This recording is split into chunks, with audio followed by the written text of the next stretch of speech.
Roll call. Ms. Zolotel, Mr. Constance, you're replacing Ms. Zolotel, correct? Yes. Mr. Boland. Here. Mr. Trombley. Here. Welcome. I'm here. Let the record show that we have everybody here. Need for more. Okay, Aaron, public involvement announcements, please. AMAT's committee meetings are open to the public, and the public is provided an opportunity to comment at each meeting. Business items are presented first by staff or consultants. After the committee discusses the business item, the public is invited to formally comment. Each participant will have 3 minutes to speak on their topic. A couple housekeeping items. If you're joining us virtually and you're not a member of the committee, please turn your camera off when you're not speaking on an item. If you're joining us by phone, to mute and unmute the microphone, press *6. Thank you. Okay, thank you, Aaron. We have an agenda. Do we have an approval of the agenda as printed? Move to approve. Second. Seconded. Any changes? So I would like a moment of personal privilege on this. Sure, you're like. Moment of personal privilege on the agenda.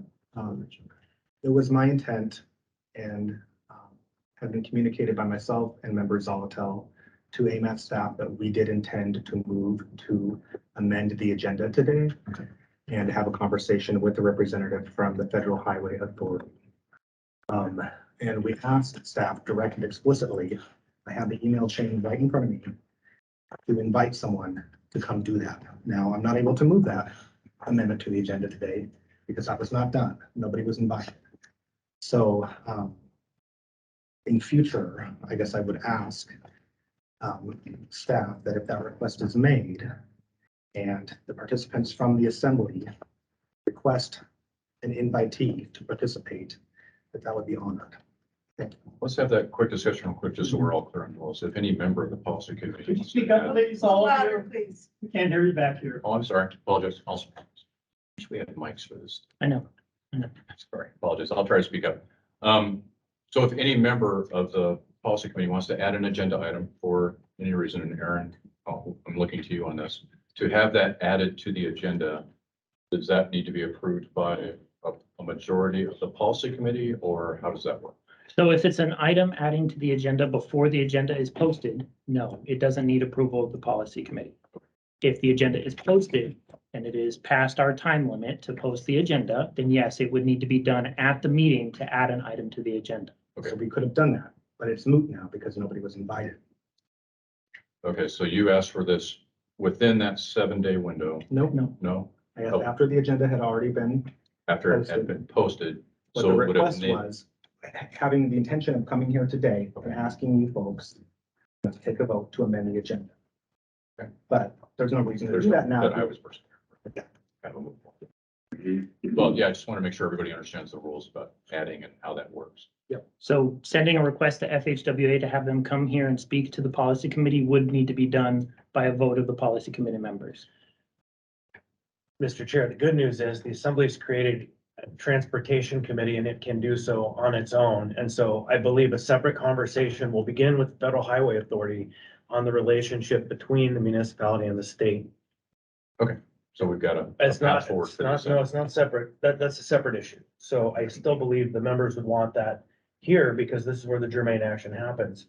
But separately, because rules, the process will proceed probably on both tracks. Okay. Right. And Mr. Wong, I believe I saw some email traffic with you in Federal Highways. There was some back Yeah, and forth. that's- Their willingness to come chat, have discussions. So we have a path forward. Yep. There for you as well. Okay. All right. Any other objections to approving the agenda as it stands? Can I ask a clarifying question? I'm not sure I understood the last exchanges, but is the plan to invite the FHWA representative to a future AMAX meeting or for dialogue in a different forum? I would like us to plan for both. I would need a vote of the policy committee to send out an invite to FHWA to ask them to come speak to the policy committee then. So we kind of have a lot of things in play here with regard to federal highways. We have an email communication from them saying they would be willing to come and talk to us. Do you want to target that conversation to this forum? Would that be your intent, or would you rather have that in a sidebar working group environment, or rather at an assembly transportation working group environment? what are your I thoughts? guess my question is, if we do that separate working group, is that something that AMAT staff is going to facilitate? Yes. I would, No, Hold on a second, I want to ask that because we can't just assume that they would be there, so let's ask them. Can you tell me if you can? I mean, I can attend any meeting, yes, but I will not be facilitating a meeting unless the policy committee votes to have me facilitate a meeting. What are the rules around a workshop outside of a public meeting? So Open Meetings Act require us to post it just like we would a regular meeting and invite the public to be able to attend. So as long as we give 7 days notice, and we send out our traditional email blast that we normally do on a workshop and make it available to the public to attend, those are our only requirements.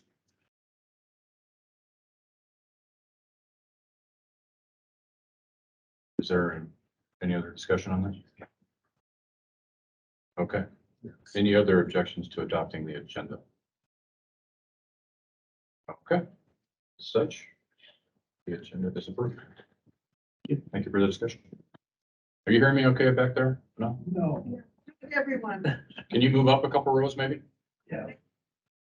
Yeah, I know. We all gotta take one for the team here. And yeah, I sure wish we could get some kind of a speaker. You know, they sell for like $120 on Amazon. They're not right. Okay. Because there's speakers in here, so we'll have to ask and see if those speakers work or anything. There's gotta be a way to connect to the sound system that's already Mhm. in here. Right. Thank you for.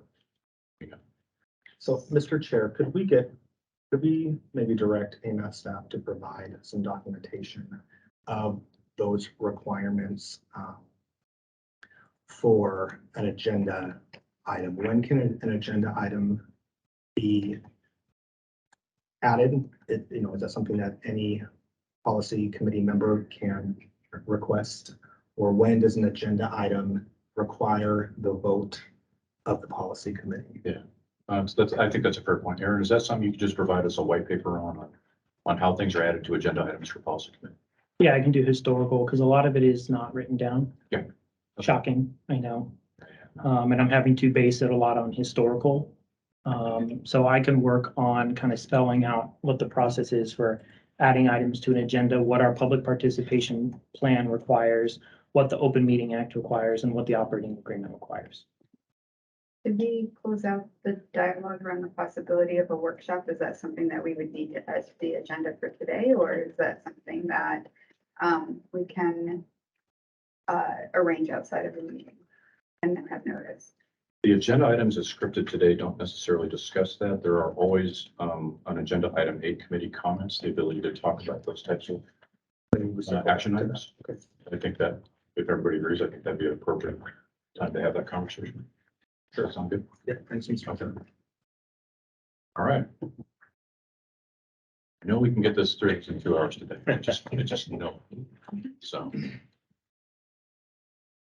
All right, so we're gonna move on to item number 4, agenda item 4. We have before us the minutes of the December 15th, 2022 meeting for approval. Do we have a motion? Move to approve. What's a second? Second. And seconded, any changes or discussion? Hearing none, the December 15th, 2022 minutes are approved. Okay, let's move into the action items. We have 3 action items before us today. We're going to dive into the first one, action item 5A, the 2023-2026 Transportation Improvement Program Amendment. Aaron, you want to tell us what's going on this one? Yes, okay, so amendment number 1 is back before you. It came to you originally in November of 2022 to be released for a 45-day public comment period.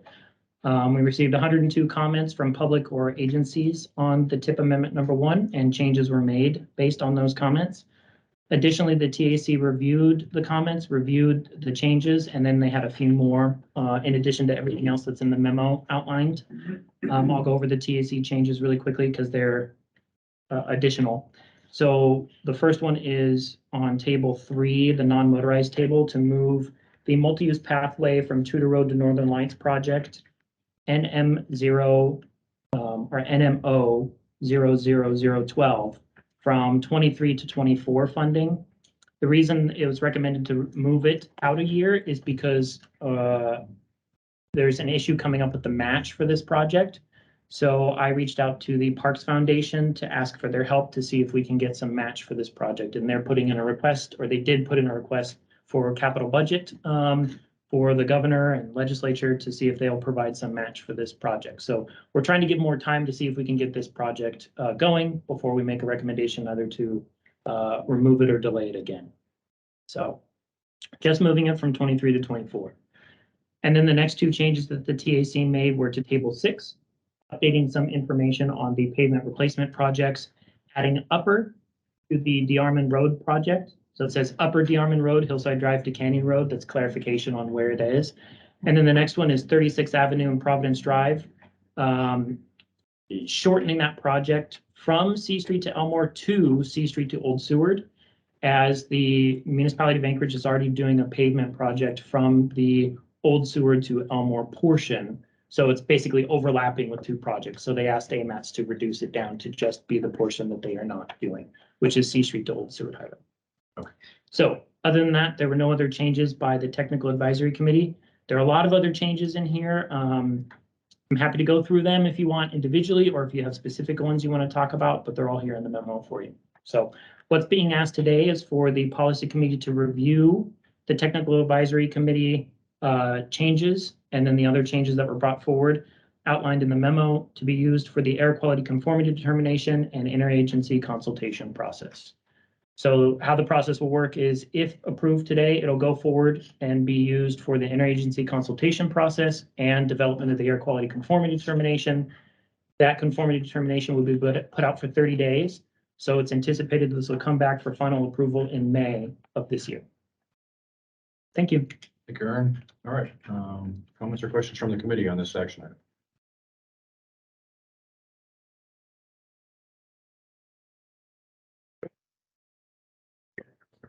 Gotcha. So are we going to be discussing the comment response summary now, or is that's under action in May? So normally it's questions, if the committee has any questions, and then we go to the public to see if they have any comments, and then we come back for action. And that's generally when the committees will do discussion or make changes or anything like that. So typically we wait for in-depth discussion until after the public have had a chance to weigh in on it. Right. All right. Other questions or comments from the committee at this time?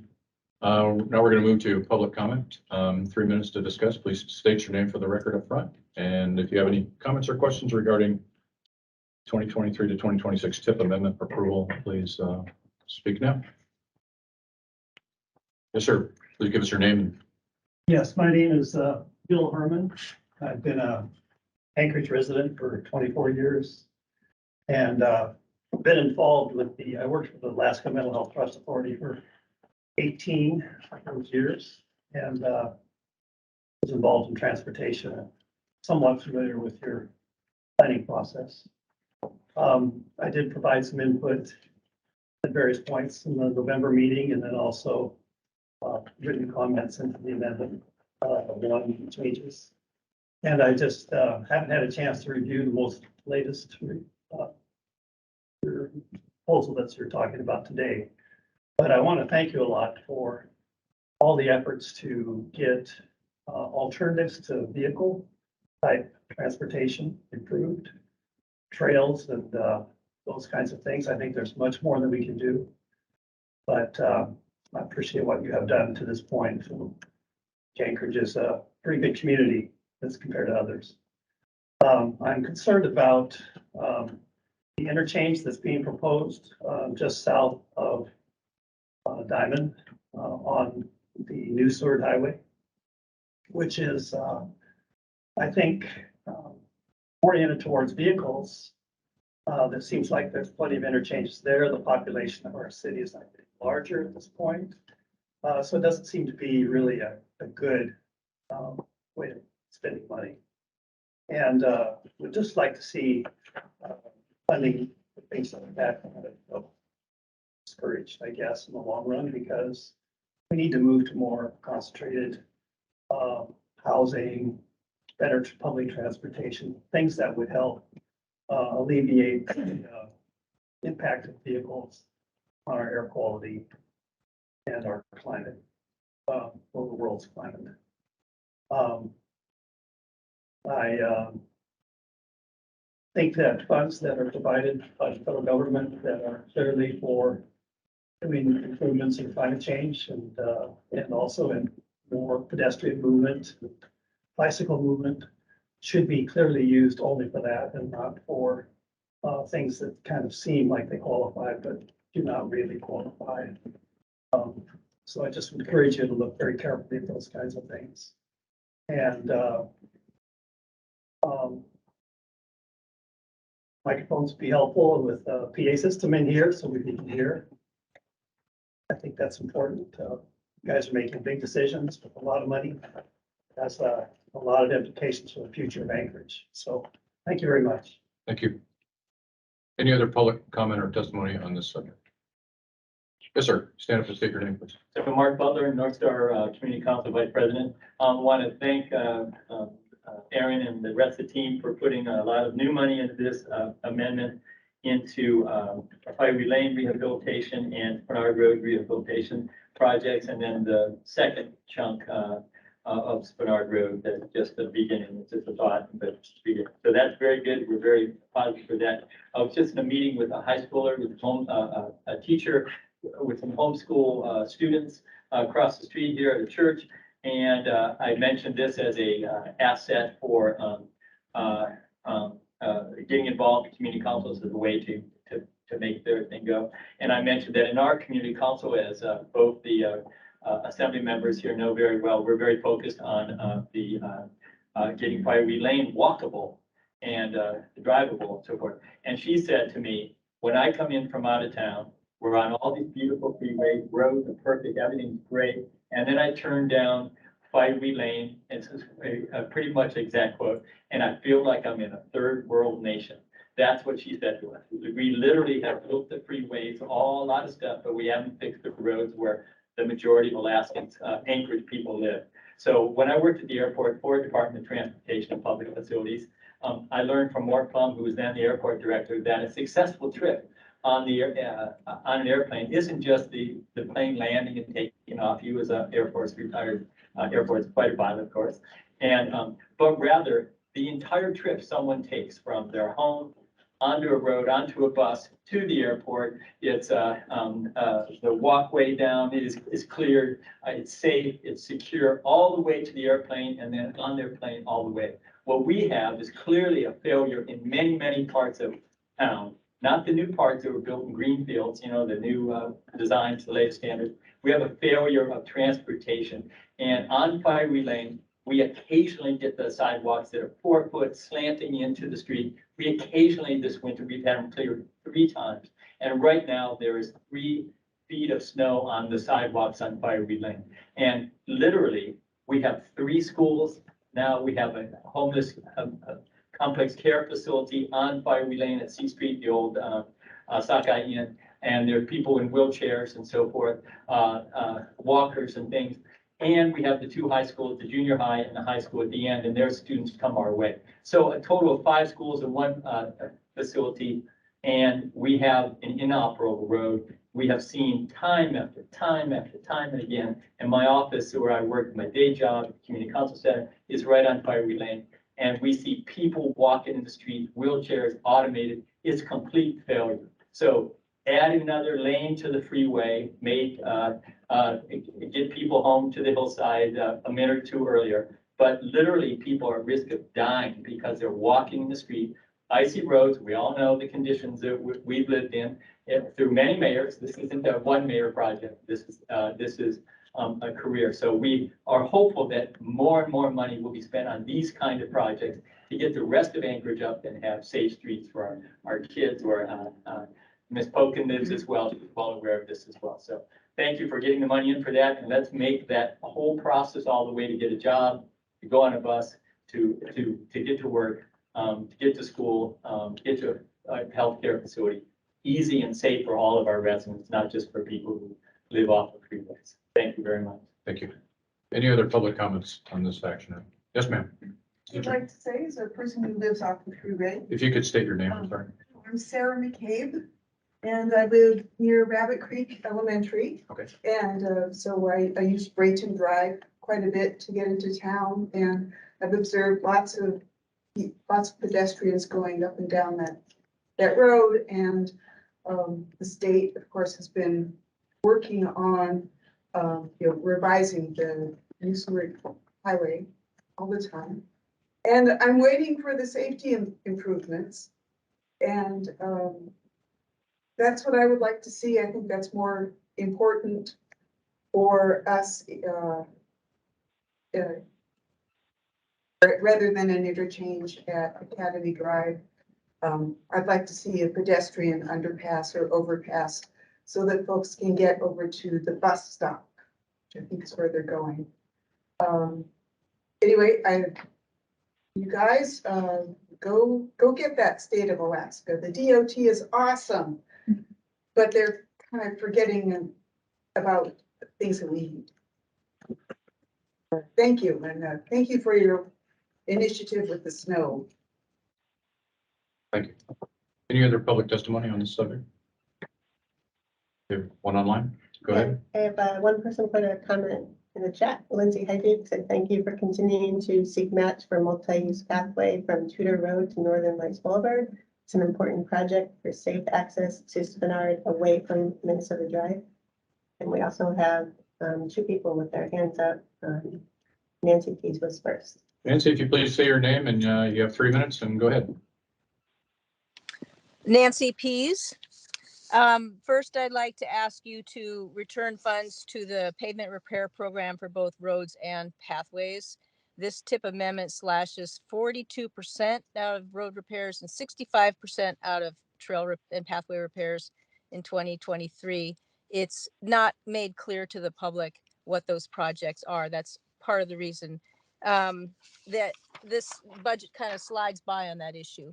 Second, I'd like to ask, with respect to carbon reduction program funds going forward, that you create a joint advisory committee composed of the various AMATS advisory committees and municipal representatives to nominate and vet projects for using the unallocated CRP funds.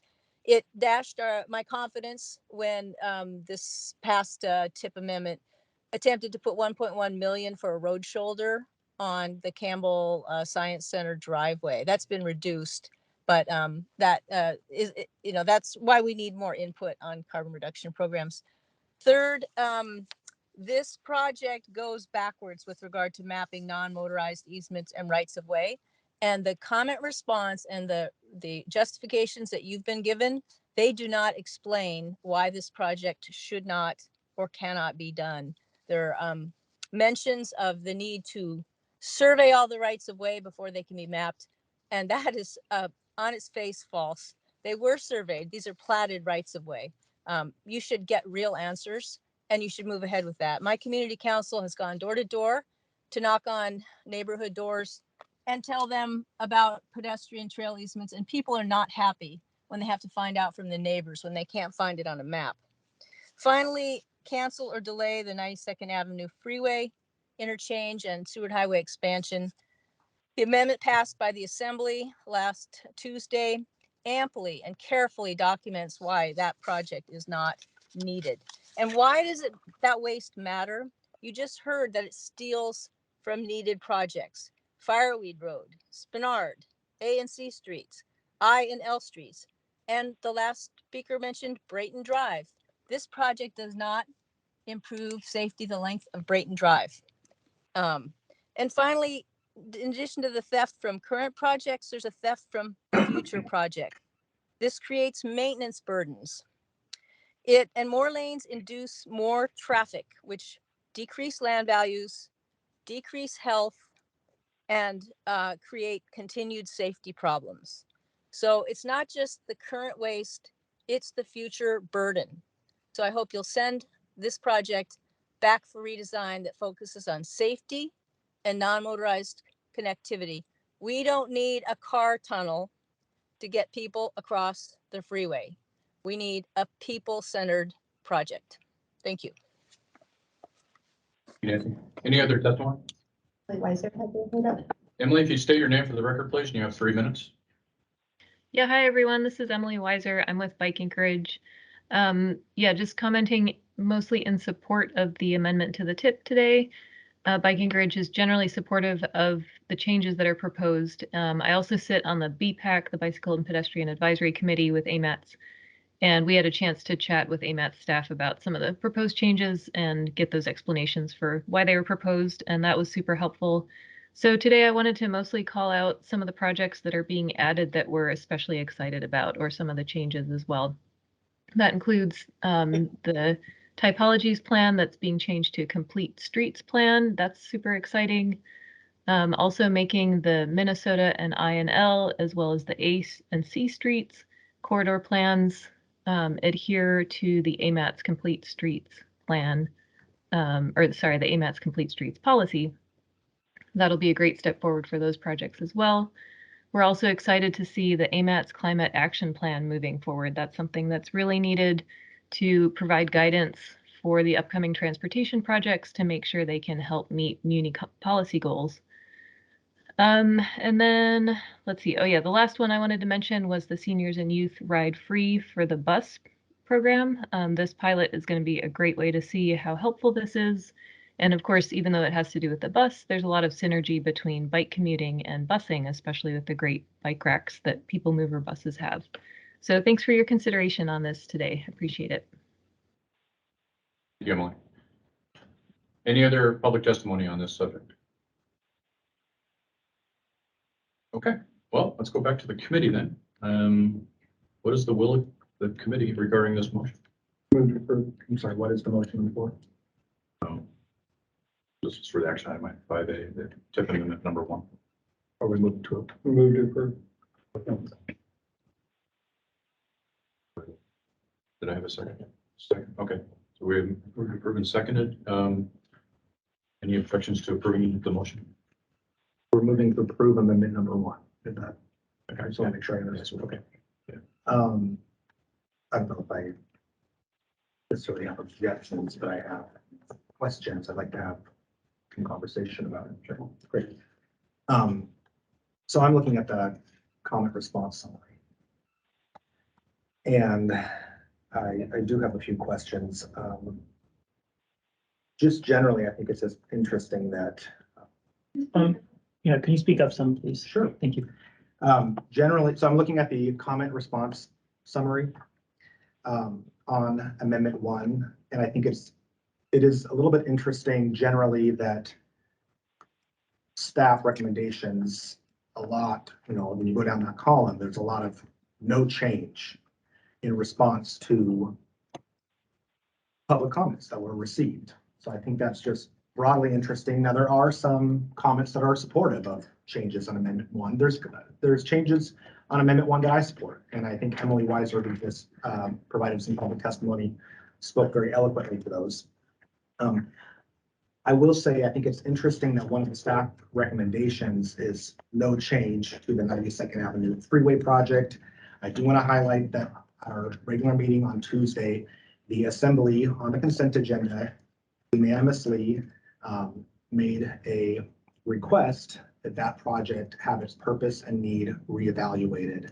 And that entire project, the $105 million Seward Highway expansion. And so I think we need to look at that. And I just think that a staff recommendation of no change is interesting because it does now contradict the expressed will of the Anchorage Assembly in 2 resolutions.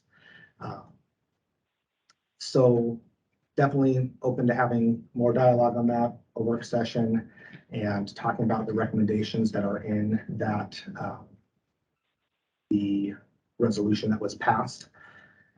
One question I want to ask is what are the unused, unallocated carbon reduction plan funds? Have we allocated all of those, Aaron, or do we have some that are still on the table? They've all been allocated. That's what I thought. Thank you. So that is clarifying. There's a couple couple of public comments to the effect of wanting to see the A and C couplet study moved forward in time, have it done sooner than 2026. The reasoning provided on the comment and response from staff is that the essentially DOT and PF planning don't have the capacity for that, as there are already multiple corridor studies planned for fiscal year 23 to 25. My question is, what are those other studies? And is it possible, in response to public comment, for the A and C corridor study to be moved forward in time and prioritized in that queue of corridor studies? Guess that would be maybe a question for DOT. Do you want a response to that? Yeah, maybe now, before I Aaron? move on. So from AMAT staff perspective, the policy committee direction was what you see in the tip. And we didn't have anything from the policy committee on a vote saying change the order of these items. So we didn't recommend a change based on what DOT was telling us. The policy committee is free to reorder the plans that are in place, and I'll read them off for you real quick. The first in 2023 is the AMAT's Minnesota Drive and IL Street Corridor Plan that was updated to add the complete streets policy information. The next one in 2024 is the AMAT's Tudor Road Corridor Plan. Sorry, that's project number PLN 00013. The next, also in 2024, is the AMAT's Northern Lights Boulevard and Benson Boulevard Corridor Plan, project PLN 00014. And then the AC Street Corridor Plan was added after kind of all of that had been in the plan already, in the tip already. And so it was added in 2026 based on a recommendation from DOT that that's the soonest they could get it started, with all the other plans kind of in the queue. Yeah, Mr. Wolin said that the assembly passed a resolution proposing the 92nd Avenue, but staff still said recommended no change. Did the resolution pass on the 21st, which I believe was just a couple days ago? When did you make the recommendation of no change? So it would have been after the close of the comment period, which was 1/13 of 23. So the week or two after that, so the last 2 weeks of January is when we would have developed the comment response summary for any comments we received from the start of the open comment period to the end of the comment period on 1/13. So the assembly would have had to have passed a resolution. I believe there was a meeting on January 10th in order for it to make it in the public comment section, correct? Correct. Yeah, I guess I'll just follow up and ask why that was staff's recommendation, despite the fact that there are a few public comments. We've talked about that this project has been through public process. Bill Herman, who's here today, said that he opposes it. George Donart, we have a comment from him. He does not support any new Seward Highway interchange. Hillary Lawrence Martinez, I do not support new interchanges on the Seward Highway.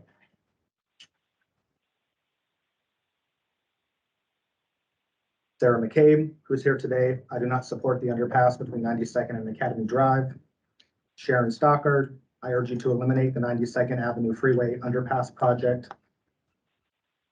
So it's just, I guess I'm curious.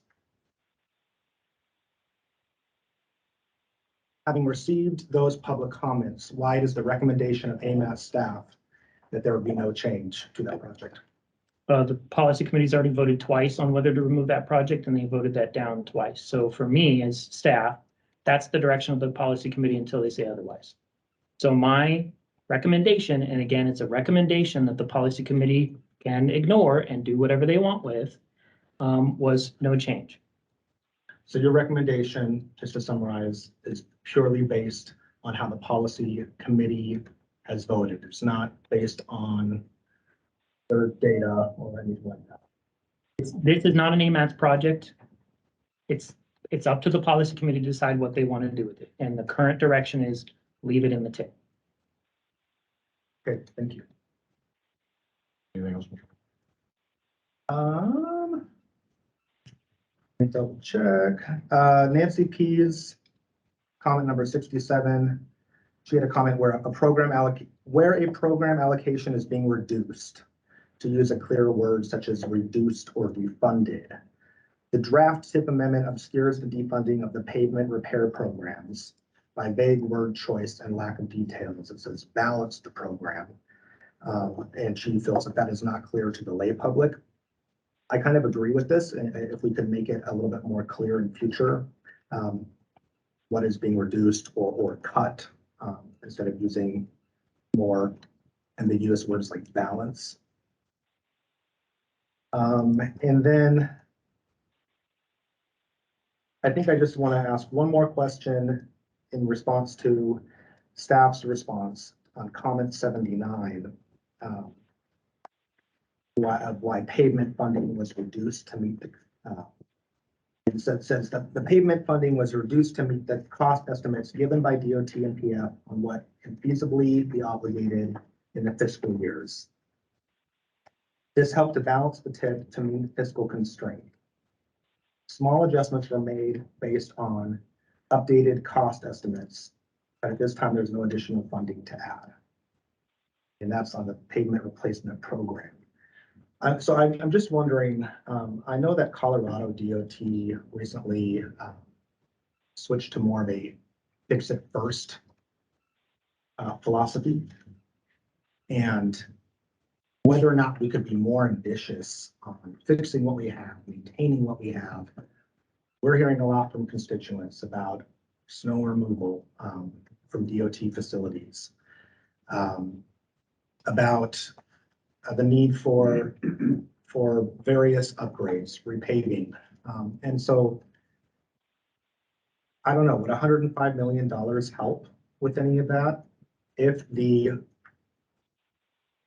Seward Highway expansion project were to be canceled, is it possible? Because I know that sometimes it's not just because we cancel one project, that those funds can automatically be allocated to whatever we want. There's various buckets that things have to stay in. However, I guess just a question, and we don't have to dive too much into detail, but if we were to free up that $105 million, not knowing what we'd have to pay back to the Federal Highway Authority, we can have that conversation later.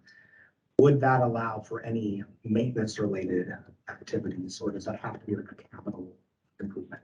Yeah, those state maintenance activities are funded through UGF funds, straight from the state government. We're not allowed to use federal funds in the maintenance activities like snow removal actions. So different color of money, I would not be able to reallocate that 105 million and redirect that to maintenance activities. Okay, that's helpful. Thank you. I think that's all I got for now. Any other comments on this proposed action, Mr. Cousins? Yes, kind of interesting, that idea that the color money and that the state UGF is responsible for maintenance, which gets to the argument that we should be very careful on expansion activities that increase the cost of maintenance, because every time we take this mana, it just adds to our annual base that we need to support. But that's kind of obtuse to the point or question, or it's just a Yeah, every mile, every extra lane is a mile to be maintained. revealing. I too share just the observation that the only changes accepted are changes that come from the Port DOT or a staff member in the policy or technical committee. That if you look through all of the comment tables, there's a pattern, and it's intriguing.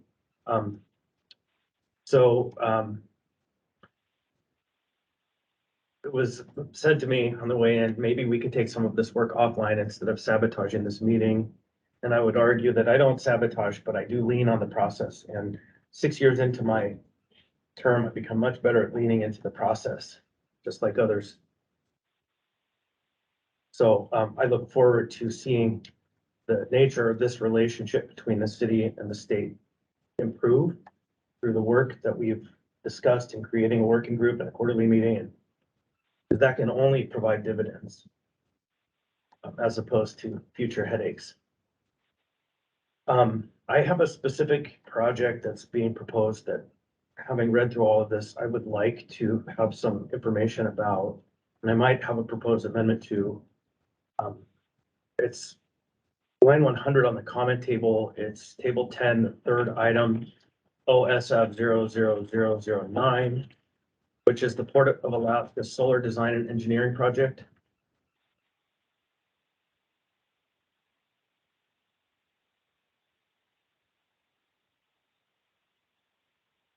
See, I don't know. At OS, it's 100 on the table. Yeah.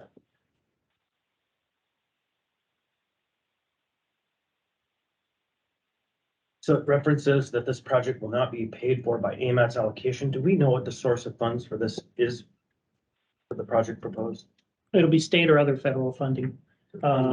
So how this came about is the port wanted to move forward on these projects, and the DOT and PF commissioner recommended that they get it into the tip because that frees up their ability to use other federal funds, grants and stuff that came from IJA and others, because it's showing that there's consistency in there. And so the recommendation is to include these projects to help support the port.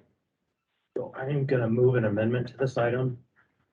Simple phrase that puts a limit on one part of it after the under project description. East buffer zone of the Port of Anchorage. I would move to add but not tract J, which is intended as a neighborhood buffer and open space for community uses. Second. So I can speak to this briefly. This is the defense fuel site that was transferred from the federal government to the municipality by Ted Stevens. The project decades ago now. And the buffer is very important. This site right here, particularly tract J, is the one directly abutting the neighborhood Last table. on the top flat That's the very last project. before it drops off into the valley below. It's right next to the AT&T building.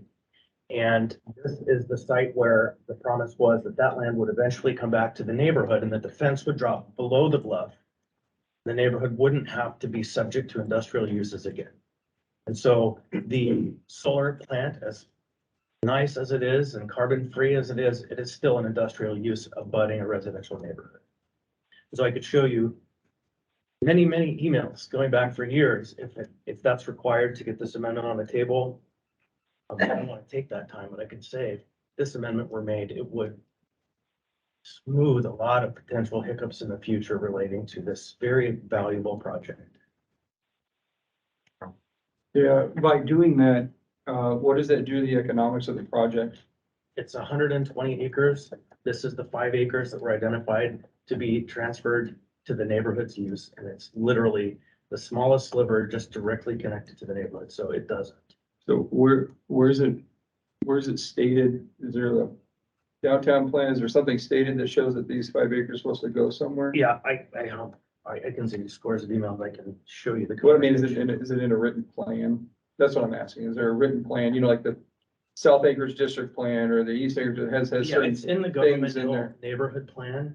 It's just figuring out the mechanics. Finally, J-Bear last year committed that they would resolve, because it's a deed restriction on there that the military base put on there about the use. They've committed to resolving it. It's just one of those issues that we're trying to figure out the practice, the path, the method to get it opened up to the public. So that land is never intended to be used for industrial purposes.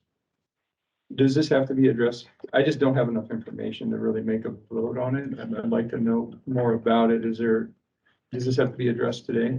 I'm afraid if this project is added to the plan, then the project proceeds and we never see it again. And then the fight raises up a level because the neighborhood will fight for this and has and was instrumental in getting the land transferred. And Steve and I have talked about it around and around. So it's simple. It's just tract J, which is just the top 5 acres connected directly to the neighborhood. What's the timeline on this particular item? So if we say yes today, do they start installing solar plants Oh, no. tomorrow? Years. Is it years out? In other words, If can you we look come at, back as a body Yeah. a month from now, after we've been able to look at the information you're talking about? yeah, if you look at item 99 on the table, which is the smart grid, these two are together. If you will, they really have to move together. One is the generation, and then one is how that power gets moved around to the various elements to create the smart grid between J-Bear and the port. And so they're intimately tied, but it's, as you can see, it's in the design and analysis phase, so it's not near construction. But I'm putting the mark on the table that this is a commitment that's been made and the details are many and long. And, so I put it on the table. So, I don't know if it's Aaron that asked this question too, but when projects are designed, generally they have to conform to some sort of requirement in underlying zoning, district plans. So if it's already identified in a district plan to be some sort of buffer or non-developable industrial, not industrial, wouldn't that already be factored into the project? My understanding is yes. Except that what happens over time is when a project's need is demonstrated and they change their scope because there's a 5-acre piece of land, that use will find a way to be done. And that's the issue that I find. It's just like a conversation we're having about a certain building over there. Like, there was an argument that that building was supposed to be used for a certain purpose. And then somehow, presto changeo, it had to change. And so even though it was in the plan and in the lease and in the documents, it's not what's happening. And so that's the concern that I bring forward to you today, is that this track J, I'll email you a stack, we can come back to this 20 minutes. You can review the emails that I sent to you. But for me, this piece of land, this commitment, that this project doesn't touch track J.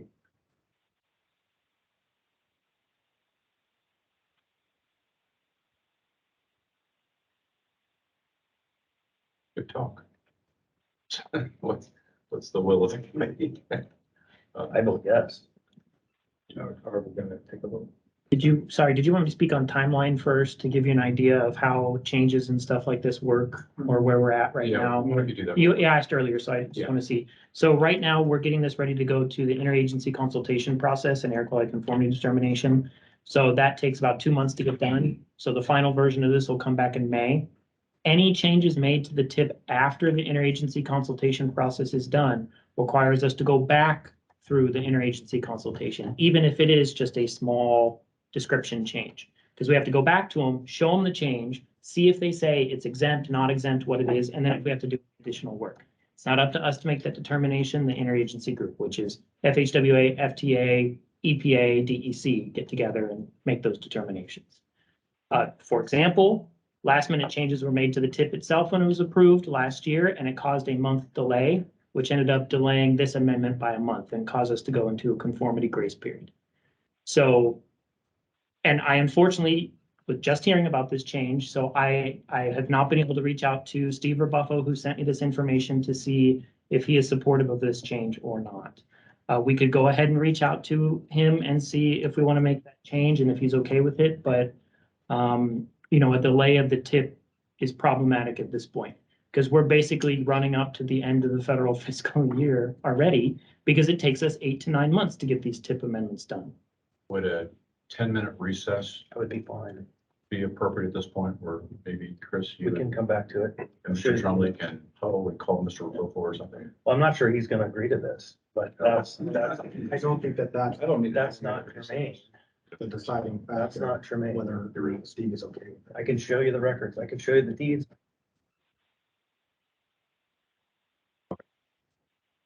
Sounds like Mr. Trombley does not. I don't need it. I'm fine with the, I think the underlying government health plan, if it identifies it, be built according to the plan, so. Promise this will do much good for you. So do you want to propose amending the language? I did. I think you I made an did. amendment. He seconded it. And you seconded it? Yep. And you're okay with it? No, oh, no, I just wanted to vote on it. You want to vote on it? I think we have to vote because there's a motion and a second. Okay, we got a motion, a second. Okay, let's take a vote on it. All in favor? Okay. All against? Okay. But there's some certain key conflicting time. And Aaron, I understand there's an impact on you. I don't think this is the end of the discussion, I think. Oh, no, it's been going on for 25 years. And so I don't foresee any end to this discussion until the neighborhood has its needs met. Their history of Ted Stevens. Yep, it's all there, This but project. it's okay. The vote has been taken and the decision was made for how the DOT wants to move forward with the neighborhood. And there's no chance for administrative action, administrative change. We can do like an admin mod or admin mod is what we're calling them now, which tend to take only a month time, can be done later if need be. after the amendment is approved. This administration's change, we'll say that. Okay, thank you. Okay, yeah. Any other comments on this issue? Been moved and approved? Yeah, you know, since the port is on the table, I will just say that Lisa Murkowski gave a speech yesterday in front of the legislature in which she specifically called out the Port of Alaska for a $200 million increase that the Assembly has not approved, but a plan of finance put forward to Juneau and thus DC.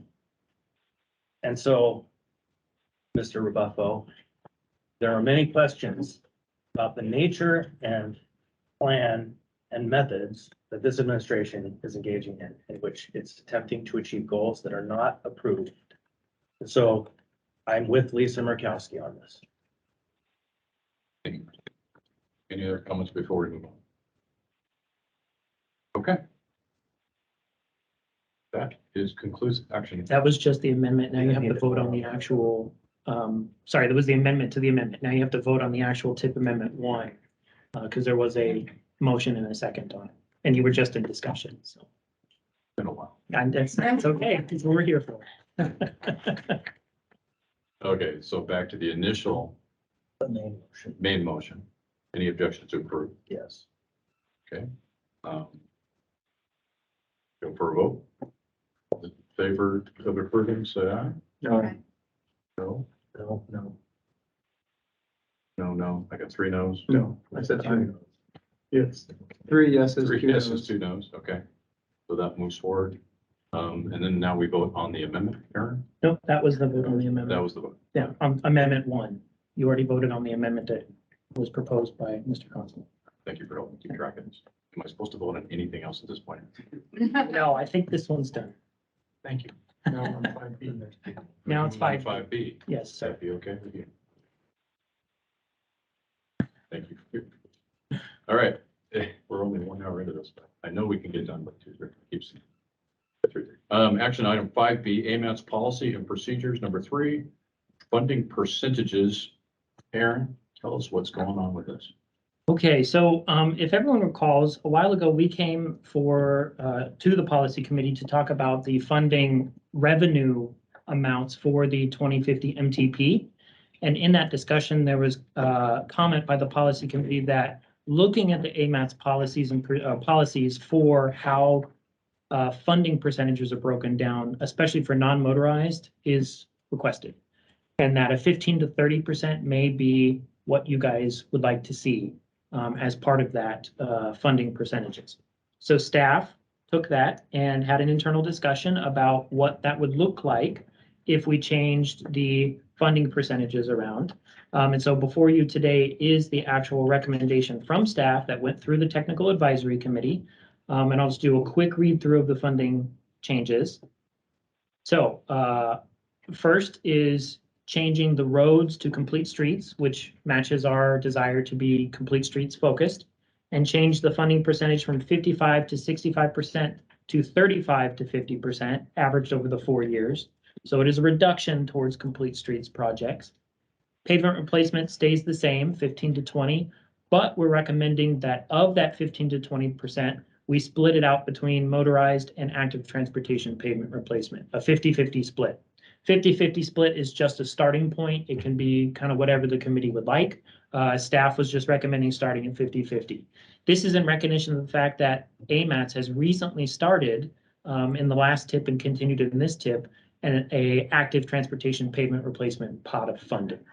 It's new. We don't have historical data to say what percentage we should be at, so we're just trying to get the conversation rolling with this 50-50.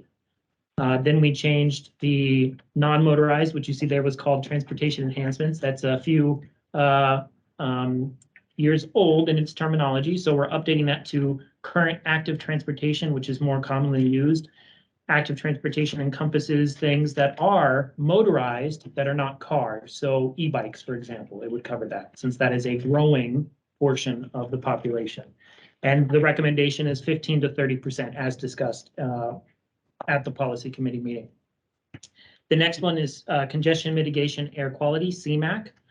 Changing that from saying CMAQ to STBG, Surface Transportation Block Grant, which is AMAT's primary funding source, funding for CMAQ eligible projects, help with some of the confusion about whether it's true CMAQ or non-true CMAQ. And the recommendation there is to make it a 10 to 15%. It was just a static 10%, and it was very hard to balance the program around that. And then plans and studies is a new table in the TIP, and we're recommending 5%, 5 to 10% of the allocation because it's important to continue planning. Our current TIP right now has us about 40% for complete streets. Pavement replacement is a little over the 20%. I believe it's at 21%. I'll have to quickly go up and look at it. When you combine the non-motorized and motorized, it puts us at about 21, 22%. Congestion mitigation air quality is 16.2%, so it's even over the 10 to 15%, but there was a lot put into that. And then plans and studies, unfortunately, is only 0.9%, but that's because a lot of it's being funded with SRSA funding, which is not part of this allocation. This allocation only covers the AMATS funding in the TIP, the STBG funding for AMATS projects. So it doesn't cover DOT's funding that they put towards their projects or transit's funding or the railroad's funding. So the Technical Advisory Committee reviewed this. They discussed it. They recommended approval of this.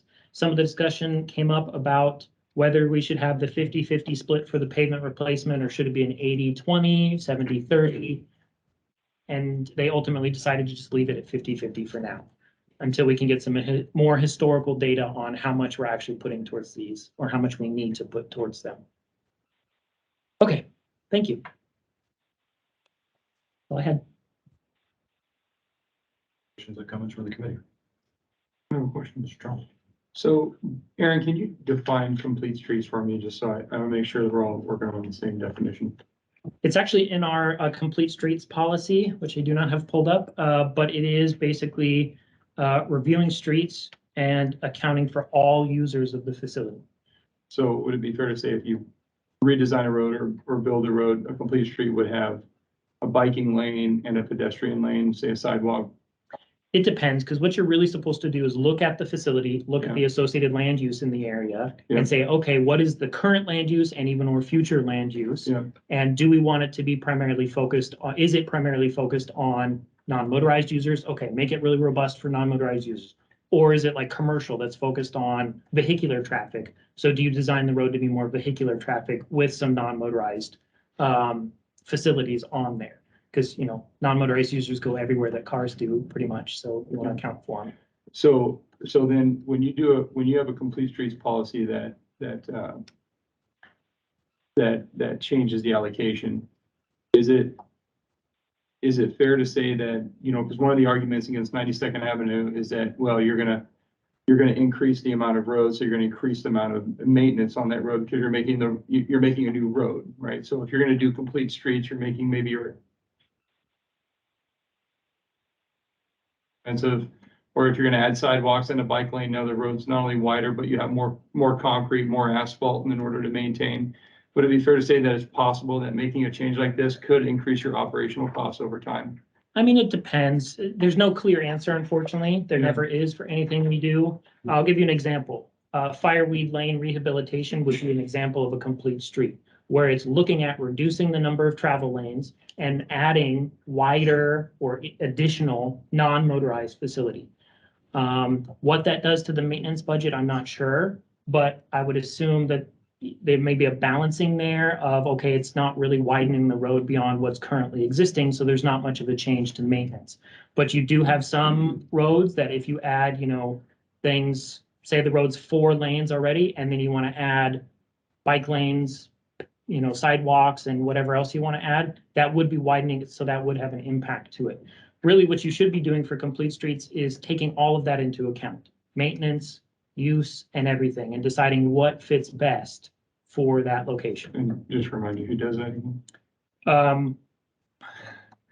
DOT, if it's an AMATS funded, federally funded project, DOT does all the work for federally funded projects, and the municipality of Anchorage is involved in that design process, but DOT is the lead. Complete streets can be done by DOT on their own, can be done by the municipality on their own. It's kind of an all-encompassing policy or goal that people have. To be clear, the complete streets policy is an AMATS item. Neither the city nor the state have a complete streets policy that they have adopted and are utilizing. I want to make that distinction because just because Aaron has a complete streets policy in a tab under AMATS, the city and the state, neither of those entities have a complete streets policy that they are actively using. Now DOT is generating a complete streets policy, I believe, as we speak. I'm hoping it'll be done this year. And that was at the direction of federal highways. So we are doing that. But neither of the two entities have a complete streets policy. So we could conceivably be putting ourselves in a situation where we already can't plow the sidewalks we have, but we're gonna add roads with more sidewalks that we can't plow in the future. Now, it used to be that for DOT, up until the oil prices tanked back in 2015, we would ask for yearly incremental increases to our maintenance and operation budget. And the justification for those incremental increases was based on additional lane mileage, additional shoulders, additional infrastructure. And when the That- community does road projects that we bond for, we put M&O in there. Yeah, And that's we good. actually do pay for the maintenance of the increase of our road systems. And so I think the question is an interesting question because it gets to the heart of this difference we're having. It's like, do we pay big money to widen big roads wider? Or do we make sure that the connecting roads have all the facilities they need so people can get where they want to go and need to go in the way that they try to get there? And so that's the age-old dilemma. There's also the question of induced demand. And if you have facilities that accommodate different types of users, that also changes the calculus of maintenance. And I think we've heard a lot from the community about wanting better maintained, non-motorized facilities, sidewalks. At least it's been a priority of the assembly with our recent increase in the budget for snow removal. So I think that you have to consider that as part of the equation. You know, in state government, there's something called a fiscal note. So when an action is proposed, we do a fiscal note that accounts for the increased cost or the cost of that action to the state. In an ideal world, if I'm to take a 2-lane Seward Highway south of Anchorage, and the proposed action is to do a 4-lane south of Anchorage to resolve the safety corridor issue, there would be an acknowledgement via a fiscal note type mechanism that would account for the increased maintenance responsibilities associated with it. Unfortunately, we don't have that, and that's resulted in a lower level of service over the years, over the past 8 years, really, for snow removal and things like that. So, A quick question. You said that there's an AMATS complete streets policy, but then you said that there's not a city or a state AMATS policy. DOT has one in the works, but doesn't currently exist. What are the implications or what follows from that? It was important enough to say, and I'm not sure that I understood what that meant, what the implications of that. some of this is a rebranding. We had what was called a complete streets typology.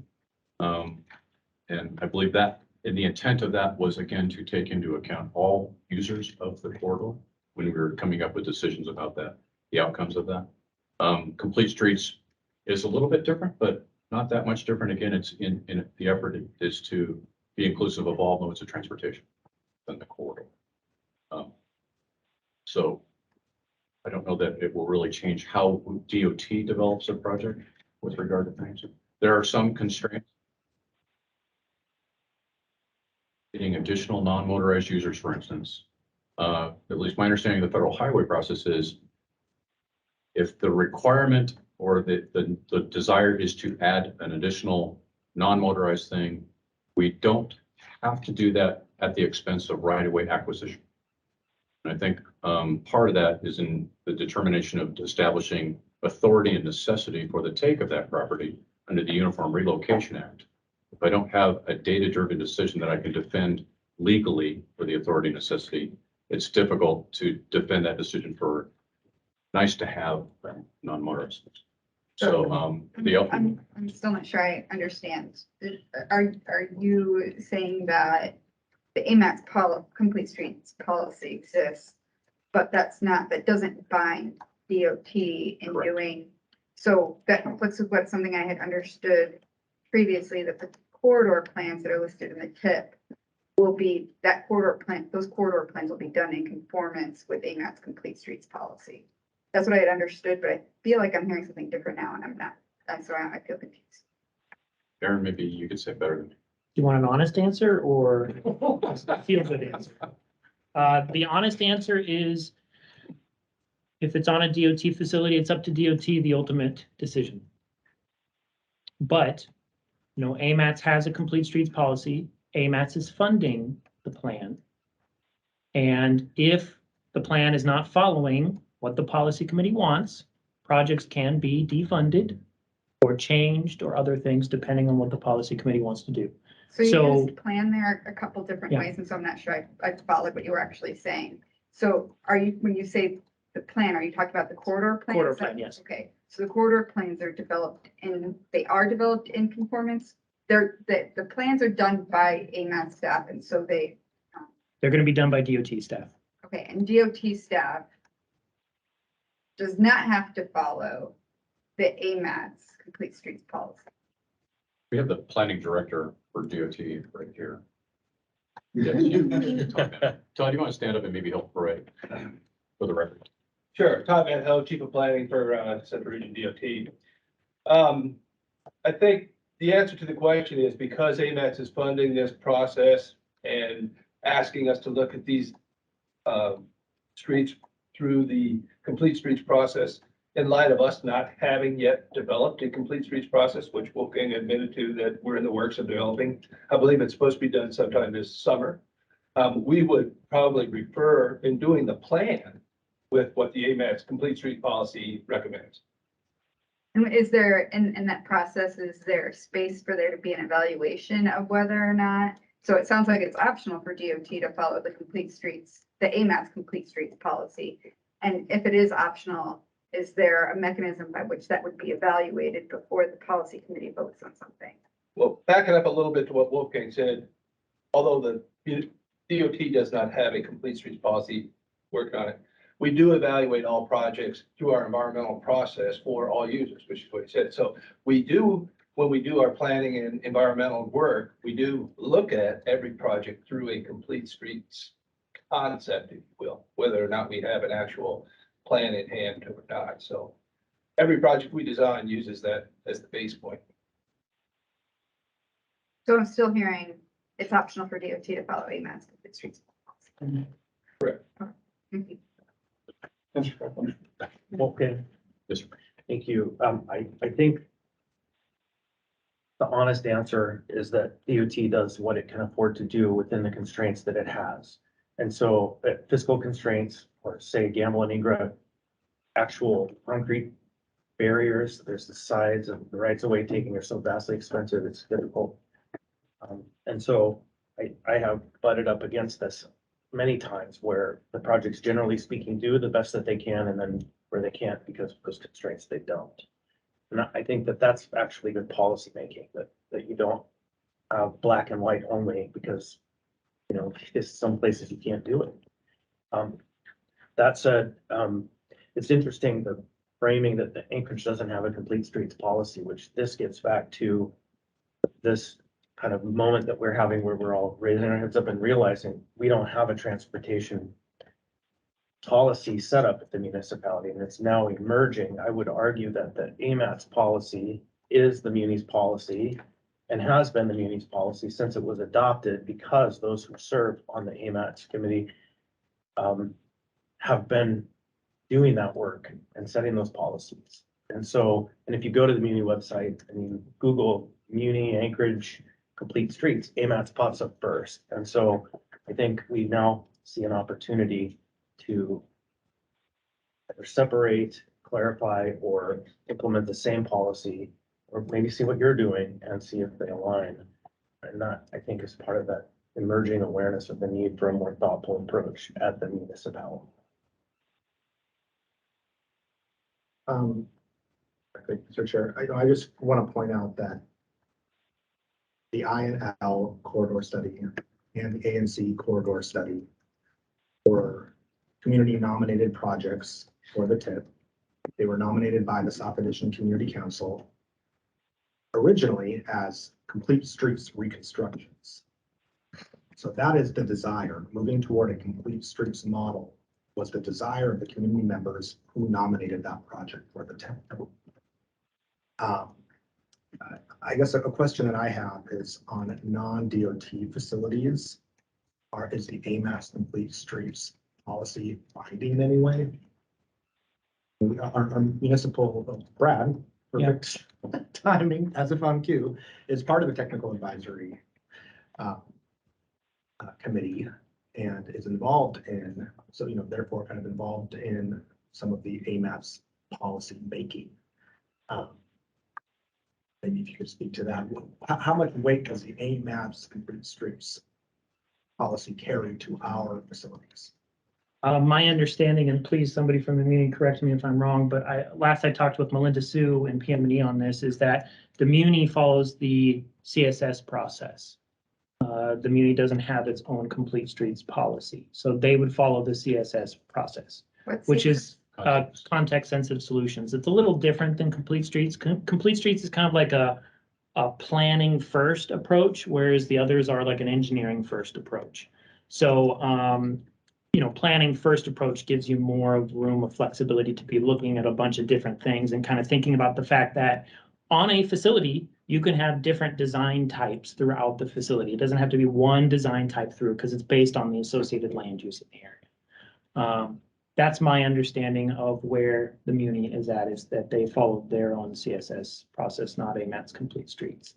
It again gets back to, it's an AMAT's funded project. I strongly urge everyone to follow the AMAT's policy for complete streets because the policy committee can come in and defund the project or other things as needed to it. So we try and work very closely, and James is here and I'll be working with him closely on these to ensure these projects follow the complete streets policy as much as possible.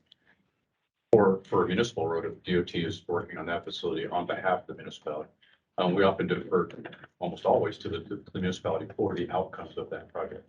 An example of that would be on the Spenard Road project. Alex is here to talk about that later. One of the requests was for a protected bike lane. We've never done those before. And when we asked the municipality of Anchorage, the municipality of Anchorage said, no, absolutely not. We are not in favor of that. And I think their response was back to that additional increase in maintenance requirements that would have been incumbent upon them should protected bike lanes be installed. I just think that is so interesting that every time non-motorized assets come up, the conversation turns to maintenance cost. Don't often hear that same type of conversation when it comes to vehicle facilities. So I just think it's very interesting.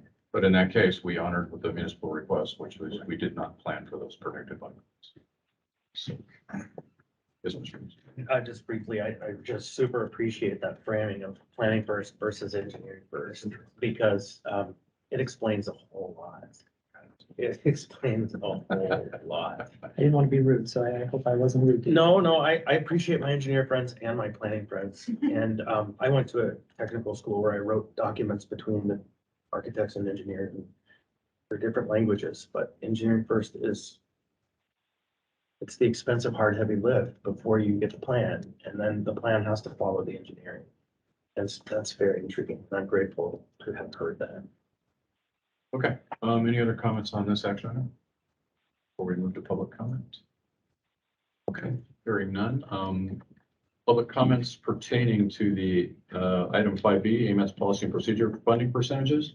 Is there anyone that wants to comment on that? Emily Weiser has her hand up.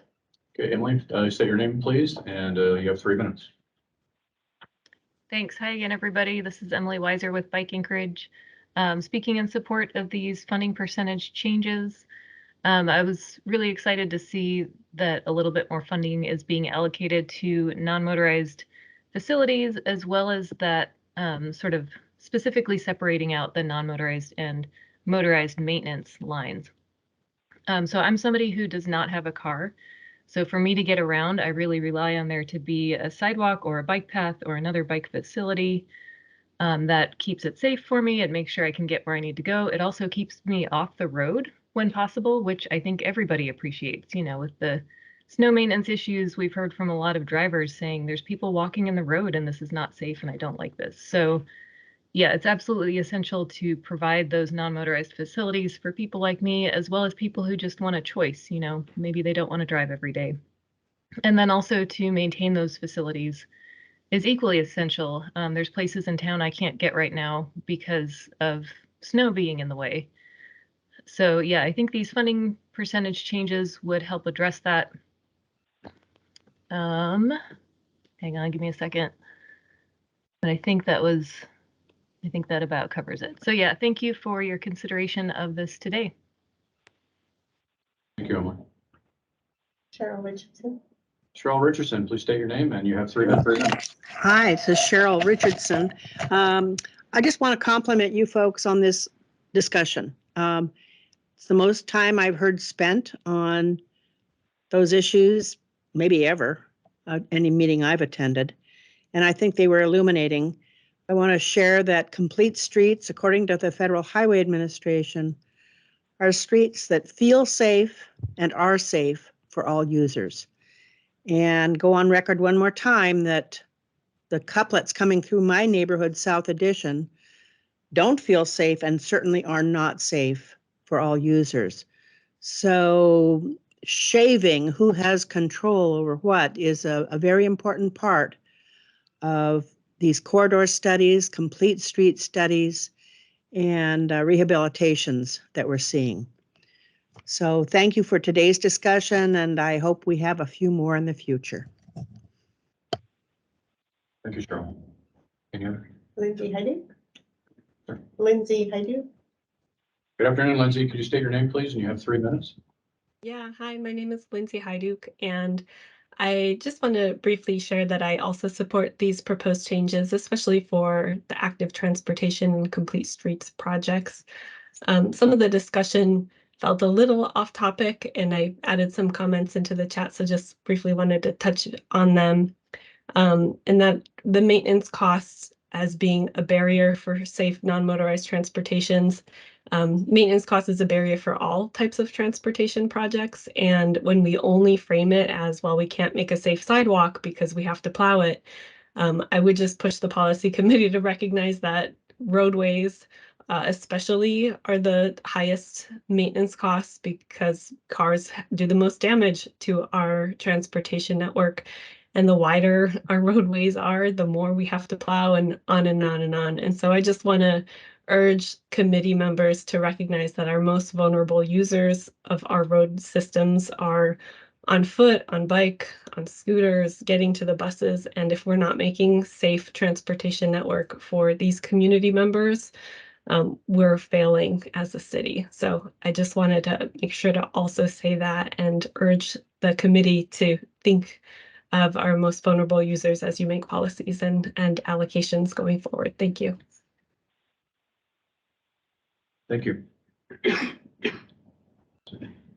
Yeah, Aaron, I don't know if there's a plan in the works to somehow establish a report that captures all the active transportation facilities in the Anchorage area, the condition of those facilities, so that somehow we can have a prioritized approach in allocating these percentages in an effective way, you know, in the years to come. We do have a project in the tip that we want to get started on next year in 24 to start inventorying the non-motorized facilities, the missing ones that aren't currently available. Because right now we have a hard time determining whether it's a separated pathway or sidewalk or what. And so our goal is to start that. Inventorying of the conditions and stuff, that's going to be a big conversation between DOT and the municipality of Anchorage that I think AMATS can help facilitate that if you all are interested in that, to at least get that conversation started. Well, I think it's critical in really targeting the improvements that we're looking to make with these funds. We got to have a baseline or a start point, no matter who owns the facility. So, Mr. Council. Yeah, it's interesting. I don't know if it's AMATS, I forget, but there's a push to do also an inventory of the rights of way and other non-paved and other assets in the community. And it's intriguing to think of how those two processes will align in the future. right? So you'll get a bank for maintenance, and then you'll see a path for future growth, and that's good. Okay. I don't think there's any other public comments unless I'm mistaken. So we have a proposed action in front of us. So it's the will of the committee. Move to approve. Second. Approve, it's seconded. Any objections to approving the motion? Objections. Action 5B is now complete. Unanimous. All right, we'll count that as a win. All right. Last remaining action item, 5C, letter to the legislature on winter maintenance. Go ahead, Aaron. It's actually not gonna be me, so lucky you guys, you don't have to listen to me anymore for a little while. It's actually gonna be Christine Schutte. She's the staff to CAC. I'm Christine Schutte, a facilitator of the Community Advisory Committee. And they had an opportunity to fill out a winter priority map sent around by DOT to get people's opinions on winter maintenance. They met for their Q1 meeting on January 10th and wrote a letter to state legislatures, the governor, and DOT to request funding and operations increase so that winter maintenance could become a better priority, recognizing that it's lacking. And I think with your other two action items, you've had those conversations as well. So they wrote a letter. It has now been written as it comes from the policy committee, and they're requesting that you sign it and send it on to the state legislatures. Okay, I don't know if I can say this, I'm gonna say point of order, you can correct me if I'm wrong. But the fact of the matter is, Deputy Commissioner Pocan and myself are both politically appointed members of the state of Alaska. And this has to do with legislative budgets and governor's budgets. And as such, we're going to recuse ourselves from this discussion. We're going to hand this little shiny gavel over to the vice chair. Stop talking. And, stop talking. So we're going to let you all just have that discussion, but we need to kind of recuse us, and if you would, my name and Deputy Commissioner Bogan's name can't be on this particular action. Hope you understand. That's all the minutes. So we have to go to public comment first, Aaron, right? Before Yes. discussion. Yeah, so now it can be questions from the committee members. If there are no questions, then we go to public comment. Any questions from committee members? All right, public, anyone from the public want to speak? Anything online? Sorry, Christine, were you gonna say something about this? Aaron said it, you were gonna present That- it, or? Oh, just that, what I said. Okay. And then it's, yeah, with the letter should be on your iPads and then. Got it, okay. Are there anything online? Committee members, comments, questions? Oh, I should say the public hearing is closed. Mr. Chair? Yep. I'll say I think it's a very well-written letter. Thank you for the input of the Citizen Advisory Committee, and I'll move to have the Policy Committee send this letter to whom it is addressed. Second. Any further comments?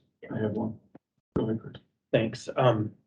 So this year has been really surprising for a lot of us in the context of winter maintenance. No way to get in front of it. We tried earlier in the year.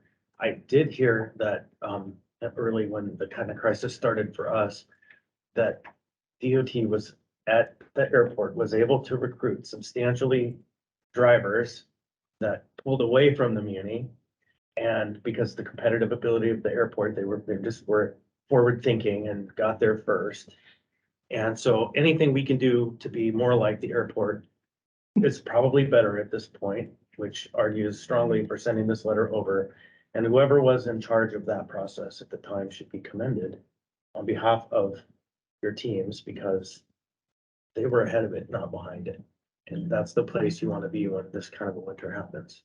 So let's ask the legislature to help us get ahead.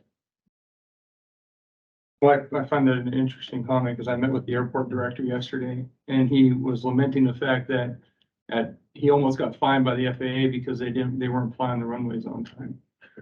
Yeah, because they couldn't fill operators. They request salary increases back in July, but the state didn't give them to them in time. And so, I guess they offered 30% increases and that they filled up their ranks pretty quick. So I don't want to follow the airport too closely. They were significantly behind. Also, the other thing in this letter, I guess, despite what you read in the media, I find it interesting. The state's having a hard time filling positions too. So it's not just the municipality, although we've gotten a lot better than that. So anyways, it's a issue all around. So, all right. I'll just say one more comment, I appreciate that this letter does speak to the importance of sidewalk clearing equipment and for removing snow from all facilities. As I'm chair of the Assembly's Health Policy Committee, and we had a really interesting discussion about the public health effects of snow removal. And when we don't have clear pedestrian facilities, the impact that has on those with mobility disabilities, those who are visually impaired, to be able to get to their basic services, to doctor's visits, to dialysis, to pick up their medications, to get groceries. And, I have to give, of course, a shout out to Mark Butler. Fireweed is one of the facilities that I heard the most from constituents about. We have schools that are right there on Fireweed and those sidewalks pretty impassable, pretty difficult for kids to get through. So definitely in support of asking the legislature to help us via funding, to help DOT, to help us all work together, all parties, on better snow removal in the only subarctic metropolis in North America. We should be setting best practices as a winter city for snow. Thank you, Mr. Chair. One last note, sir. I think that there's one slight change that needs to happen, and I think it's a scrivener's detail. And I think we shouldn't use the word deer, we should use the word just because as a form. That's a little too casual for me. I guess we can just fix that. Yeah, we also have to fix Lukey Tobin's name. It is not correct. So I've noted that we will correct that as well. All right. And Any update the objection? date. Sorry, we'll correct the date. So it's not February 23rd, but it'll be today's date if it passes. Or if it's 2 hours as well, our previous Thank you for catching that. policy committee member. Change your name spelled correctly. Thanks. I'm just kidding. Okay, all right. Any objections? All right. Too fast at that. Better than I was in first 2 elections. And to be clear, appreciate the support. Okay. We are on to are there any other action items there? No, there are no other action items. We're ready to go, finally. Thank you. Okay, we'll advance it here so people online can see. You're not gonna see it up there though. So, next slide. Yep, Well, yeah, but he doesn't know. Oh, you have a copy. they have a printout copy that they can follow. Hard copy will be helpful. All right. I am Alex Reed. I am the project manager for DOT for this project. We're going to present to the committee the AMAT Spenard Road Rehabilitation Project that goes from Minnesota to Benson. You want to just tell you when to go to the next slide? Yep. Oh, perfect. So yeah, just introducing the project team. Again, I'm Alex Reed. I'm the project manager from DOT. Also from DOT is Aaron Hunting, our project engineer. And then this road is operated and maintained by the municipality of Anchorage. We're partnered with them. And then on our team is Melinda Colhays, formerly Melinda Sue, as the project manager, Jennifer Novke as the administrative assistant. And we are, of course, partnered with consultants. Yep. It's Melinda Sue. Colhays is her boss. I just sent the. Her Name. Oh, just change it. Just change. Yeah. So Cohos formerly Sue. That's weird. Anyways, so good news there. And it's acting. We are partnered with several consulting companies, Lounsbury, Dow, Hiddleston, EDC. With me here is Joe Taylor from Lounsbury, and he's going to go through some of the details of the project, and we'll answer any questions you guys have. Thanks, Alex. Thanks, everyone. I will try to go as fast as I can, recognizing we're pressed for time here. So the project update slide, slide 3 in the deck. Yeah, so we're on that right now. Okay, great. So last time we were here, you may recall about a year and a half ago, the project came before this committee and was describing an issue at Minnesota, at the intersection of Minnesota. And we were seeking permission to look at doing some improvements to the intersection for the purpose of converting Spenard to a single receiving lane east of Minnesota. And so we're here today to report out on that and our findings of that. And then in the last year and a half, we've had a number of substantial project milestones that we're here to report on. Those include selecting an alternative. And You just get to hear yourself, man. It's cool. Yeah, it's tough. It's tough. Go for it, man. So we've selected an alternative. We've presented that alternative to the Planning and Zoning Committee, and we've received unanimous approval on our build alternative. And I'm going to present that today. And then we've also received our approved environmental document that happened just a few months ago, and that allows the project to move into formal design. Previously, we'd been in design to support the environmental document. So that has a number of implications that I'll touch on. We've submitted our local review, which is a 35% design, and then we've come to some determinations on how we're going to treat the large overhead utility that I'll touch on. So our next slide, slide 4 here, before I get into the update, is just a quick touch on the public involvement that's happened since we were last here. Most substantially, we were here, I believe, in the spring of 21. In that fall, we went out and contacted every private business and property owner on the project, and talked to them about the project and started that discussion. And then we went before, this project is a CSS, Context Sensitive Solutions project. We went before the Planning and Zoning Commission and presented our case and had that approved. And then the other update that I'd mentioned was our approved environmental document. So on slide 5, we get into why we were here last time, which is a description of the intersection at Minnesota. As you'll recall, the project previously was limited to improvements east of Minnesota. We identified on the project team that if we were not allowed to touch that intersection, we were forced to accept the existing condition there, which was 2 receiving lanes. And you can see east here, if you had 2 lanes in front of the bowling center bowl and some of these other businesses, there wasn't space for pedestrian amenities. So we asked for permission to relook that, and we received it. And in the last year and a half, we worked on that, and we determined that we could in fact convert that to a single lane. And that's what's shown on this slide here. And then you can see in the eastbound direction of Minnesota, we've provided that road diet technique that has those pedestrian amenities. So this is a substantial improvement, and we really appreciate the ability to look at that. You'll see we're showing on this slide 400 or 500 feet sort of west of Minnesota. What I wanted to point out on that is that these improvements still honor the intent of this project, meaning that that scope is very limited. It's a repaving and restriping scope of work there. So we're not improving the cross section there. And that's why you see this bike lane transition note here.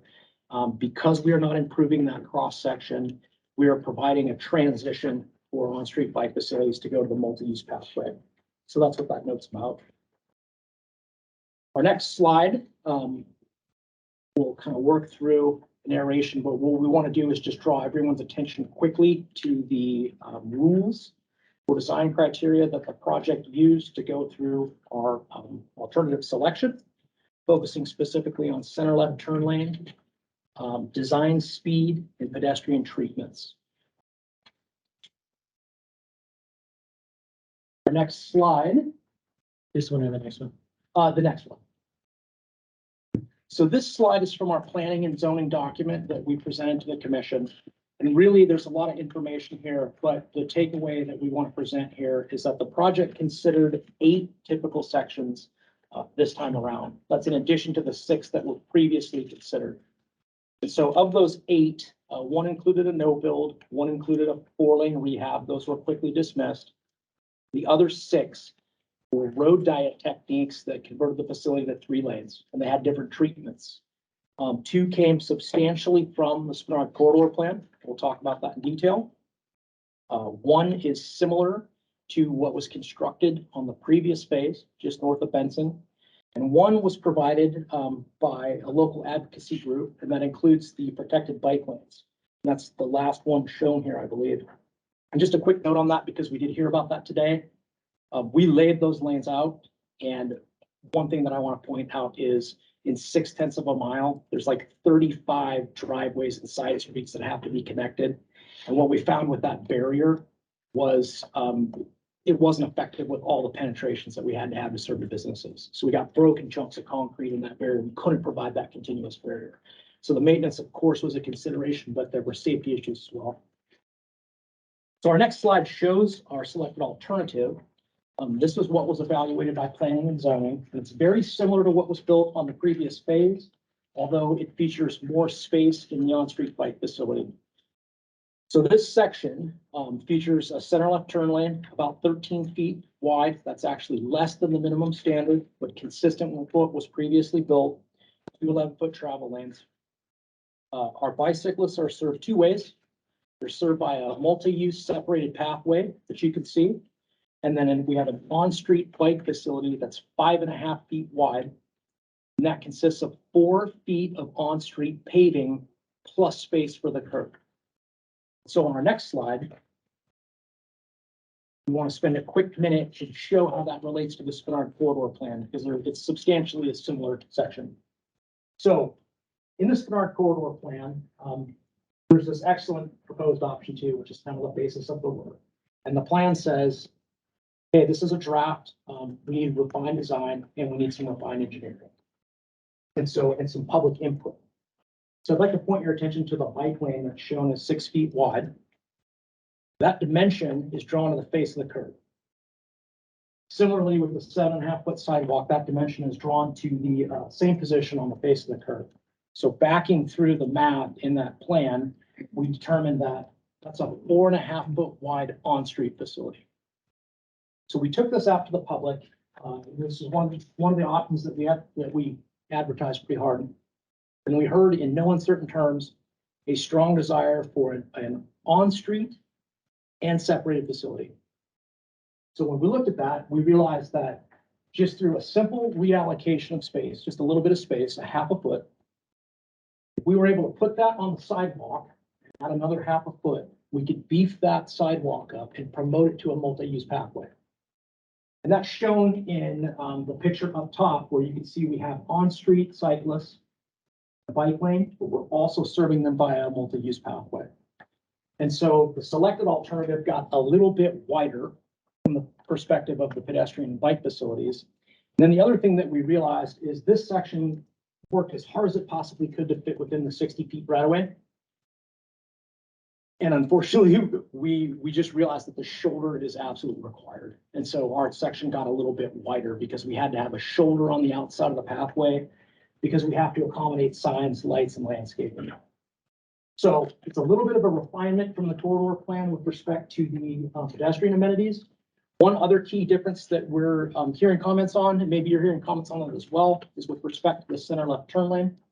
Obviously, our turn lane in the select alternative is 13 feet. It's 2 feet wider than maybe what was envisioned or hoped for. A couple of points that we want to bring up about that is simply that there's some safety reasons to have that width. There's a reason why 14 feet is the standard. That has safety implications. There's also very critical implications to changing widths substantially every 1/2 mile on the corridor. So that 13 feet is consistent with what was constructed previously. The MOA has indicated that there might be a willingness to further reduce that, but the priority for that would go to the shoulder, which we feel is potentially substandard in terms of being able to put in signs, pedestrian lights, and street lights. And then another consideration would be to reducing the overall footprint, because we're requiring and impacting right away essentially continuously from the beginning to the end of the project. So those are our comments on the center left turn lane. Our next slide briefly is with respect to speed. This is another thing we're hearing a lot about. We're hearing design speed, posted speed, how might we change those, and what might that mean? And so these definitions come from AASHTO's policy, the 218 policy, that describes sort of the difference. Design speed is an element that affects certain design parameters like geometry, horizontal, vertical alignment, and stopping sight distance. It's directly related. Cross-sectional elements like lane and shoulder width are not directly related to design speed. And so the project has noted that there's a design speed, 45 miles an hour is the standard. The curve at 36 in Minnesota doesn't meet that. And so we have to seek a variance or a waiver to document a proper design speed for that. But that won't change the geometry because this is a rehabilitation project. So we're not changing the curve. We just have to document that speed. Speed limit's a little bit different. That's a legal and policy item. It also does not impact directly cross-sectional elements, but reducing the speed limit could have benefit. And so the municipal traffic engineer is working on a speed study based on observed speeds on the northern section with an eye towards reducing the speed limit. And we're just not able to announce the results of that speed study yet because it's not complete. Hopefully by this summer. And then our next slide is a quick touch on our next steps. And so where the project is right now is we've just received approval environmentally to move to advanced design. We've been in that stage for about 4 or 5 months. We are currently working on a number of elements that aren't shown in any of our plans right now, including unsignalized crossings. Those are referred to often as mid-block crossings, landscaping, lighting, and other elements that are so important to everybody. We're just now in the design on that, starting that piece. We're working on undergrounding the overhead utility so we can get that out of everybody's way, put it in the ground. And then we're hoping to be at the right-of-way stage this fall, where we can start negotiating right away and start that 2-year clock ticking on construction. So that's the end of our slideshow. Hopefully my time was okay. With that, I respectfully take any questions.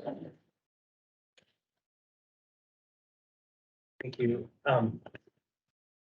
Made notes along the way instead of jumping in. Okay, on the page, design criteria, your classifications, where does that source come from?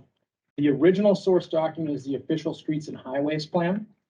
And that drives us to the Municipality of Anchorage Design Criteria Manual. We're designing the MOA standards in this. That's fine. I just wanted to know because it doesn't say what the source was. It's Sorry, clear what the source was. Yep. And then,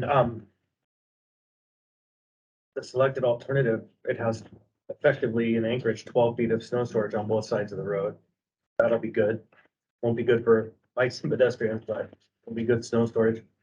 Then I had the same question. You mentioned your classification of frequently asked questions. The classification, you mentioned 36th in Minnesota in that part of the conversation. You said the sidewalk doesn't meet the standard. Oh, in this conversation about speed, Yeah, the 36th. curve, the real tight curve between Minnesota and 36. Dead end curve, it's called. Correct. That curve does not meet, it doesn't sit in the world meeting 45 mile an hour design standard as it sits today. I'm trying to understand which curve that is. It's, as Mr. Butler said, it's referred to as dead man's curve. It's So this project is Spenard in Minnesota. And so which intersection are we talking about? You're at 36 going southbound and the road starts to turn to the right to go to Minnesota. I got you now. Okay. Yeah, so the project is in between Minnesota and I 36. see. on It's Spenard. 36th then Spenard to Spenard in Minnesota. Yeah, so the project itself is Spenard. Okay. Just trying to visualize exactly the point. That's it. Thank you. Any other questions? Woking, we're gonna need to extend the meeting if we wanna. How long? Well, we have 3 people online who want to speak. And we have another informational item if you guys are interested in hearing, so we'll need a little bit more time. If you want to do just the members of the public that are online, they're 3 minutes each, so it's 10 minutes for that. It's 15. Move to extend 15 minutes. Thank you. 15 minutes extension. Well, No objections. Okay, any other comments from the committee on this? Item or the public?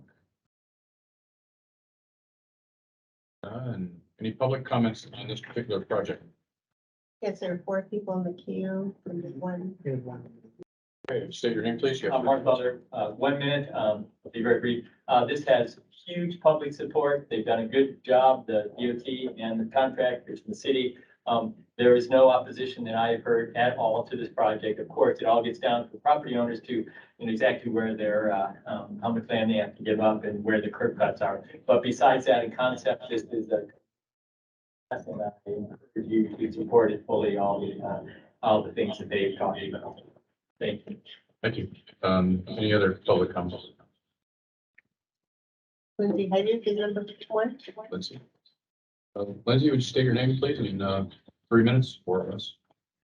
Sure. Hi, everyone. My name is Lindsay Hyduke, and I'm a Spenard resident. I live off of Chugach Way within this design section.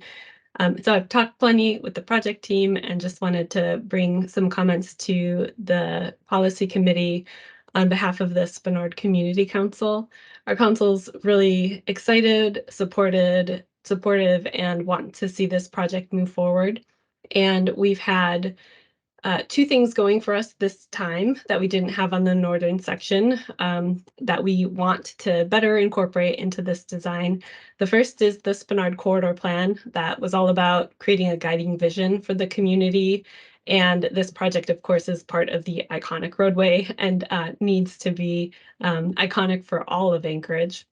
We also have the lessons learned from the northern section. Overall, it's a great success, and we want to see some tweaks and make it even better on this section. So the council has passed a number of resolutions, and we've shared those with the team as well as the technical advisory committee, because at this point, a lot of these requests are like nitty-gritty details about, you know, if you look at the design criteria manual, what could and should apply for this project when our corridor plan is talking about an innovative and experimental project for this community. So I'm just going to highlight a couple of our requests for your information. So one of them is to look at that center turn lane and recognize that that's 13 feet of roadway that's pretty much vacant for much of the year. Yes, we have lots of driveways along this roadway, and so we would like to see it slowed down so people can access all of these businesses and throughout. But if we reduce that center turn lane and make it usable space by putting a safe 5-foot bike lane of pavement and not just gutter, that will also align with the goals and visions within our plan. We also think it's essential to continue the bike lanes through the Minnesota intersection. Minnesota is one of our most dangerous, that intersection is one of our most dangerous as a city. And we have the next phase of this project to be designed within the TIP.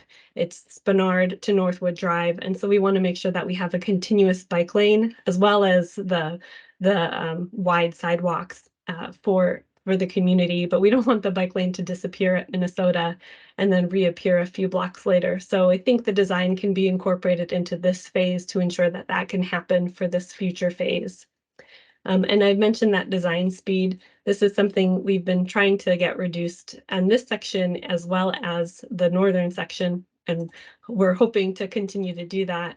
But if we have slower speeds, then having the bike facility on the roadway is safer for everyone. And we are going to continue to push for those pieces, but as a policy committee, you definitely have the ability to influence these policies and frameworks for this project. And we as a community just want to see that move forward as the best outcomes for our community. So thanks for listening. I could share lots more information if anyone has questions or wants follow up. Thank you, Lindsay. Anybody else? Emily Weiser. Emily, could you please state your name, and you have 3 minutes. Hi, this is Emily Weiser with Bike Anchorage. As you probably know, Bike Anchorage has been really following this project closely. We're excited to see some improvements, but we'd really like to see them be best practice. So I wanted to bring to your attention that the selected alternative does not follow the Federal Highway Administration's Bikeway Selection Guide. Now that's a guide. It's called a guide because it is a guide. It's not a requirement, but that guide is there for a reason, and it's because it's showing what's best practice for bike facilities. It specifies that a bike lane should be 5 to 6 feet wide. That should not include the gutter. That's the paved bike lane part. So the selected alternative is only 4 feet wide. And it also specifies that if the motorized traffic has a posted speed limit of 35 miles an hour, then the bike lane needs to be physically protected with a barrier between the bikes and traffic. So neither of those things is met by the selected alternative, but there's a couple of options where they could be met, and this could be brought into compliance with the Bikeway Selection Guide. The first would be, as Lindsay was talking about, narrowing that center turn lane. So the current proposed design is for a 13-foot wide turn lane. The standards that were shown on the screen for this road specifying a 14-foot turn lane, those are the MOA standards for an urban minor arterial. Now, the MOA also has standards for downtown that do allow an 11-foot center turn lane. So if that's possible downtown, I would argue that's also possible in Spenard. Spenard Road is also really a business district. So let's consider whether an 11-foot turn lane is appropriate there. That would then free up 2 extra feet, one of which could go to each of the bike lanes to bring them up to 5 feet wide, therefore meeting the Bikeway Selection Guide criteria. The other option, so like I said, FHWA asks for protected bike lanes if it's 35 miles an hour. But if cars are driving, or if the posted speed limit is 25 miles an hour, then a protected bike lane is not called for. So if the posted speed limit here were to be 25 miles an hour, then the painted bike lane, being 5 feet wide, would be perfectly compliant with this guide. We'd also like to see some traffic calming in association with that 25 mile an hour speed limit. And that could include things like raised crosswalks mid-block that would really align with the Spenard corridor plan, trying to make this a really pedestrian-friendly environment. So those are our concerns with this project at this point. Thanks for your time today. Thank you. Next, Devin Kelly. Devin Kelly. Mr. Kelly. Hi. I'm sorry, Everyone there hear you me? go.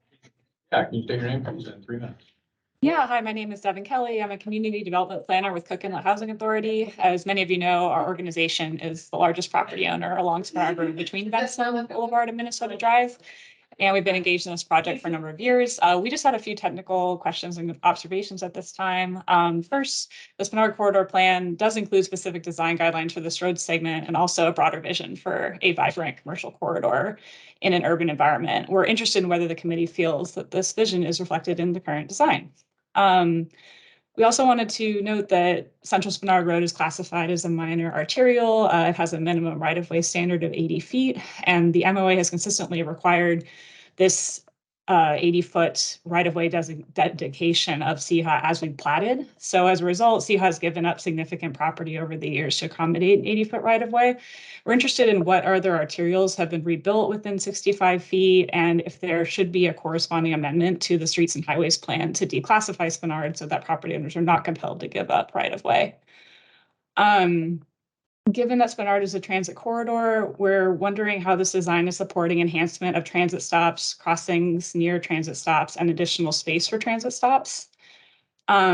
We have, as we've developed on the west side of the road, we've also reduced the number of curb cuts from 5 to 2 around the nave and 3400 Spenard. This is in recognition of the need to create a more walkable and bikeable road segment. We appreciate efforts in the design to reduce curb cuts and driveways overall along the corridor. It does appear that more can be reduced where properties also have access to other driveway entrances. So just interested in looking at that a little bit more. Mid-block crossings are a crucial safety feature for this stretch of road. We are strongly advocating that these crossings are preserved through the final design with a pedestrian refuge in the middle of the road. And finally, we are supportive of the efforts to underground the utilities. We're interested in whether the future project design contemplates the location of utility boxes within the right-of-way. Thank you all so much for the time and look forward to continued engagement on this. Thank you. Cheryl Richardson. Cheryl Richardson, name and 3 minutes, please. You're muted, Cheryl. You there, Cheryl?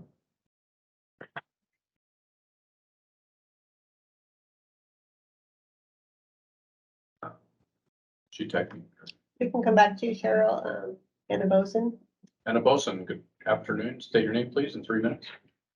Hi, Anna Boson. I'm commenting as a Anchorage resident, not as an employee. I used to live in Spenard and own property there for a number of years. And I just see a lot of foot traffic crossing. So I could definitely support what Lindsay commented on and the previous person regarding safe mid-block crossings. I do support having as many raised center medians as possible for snow storage away from the adjacent non-motorized facilities. And the city right now is constructing on Arctic some raised crosswalk, mid-block crosswalk amenities because there's so much foot traffic crossing on Arctic. So I just think it's timely to do it while we know that that's needed for safe transit users to access those areas. I definitely support a 25-mile-an-hour area there. While I lived in Spenard, I saw children biking up and down Spenard Road. And whether we can have the discussion on whether that's safe or not in the existing conditions. We all know people use that area. They live adjacent to it. There's low income housing area.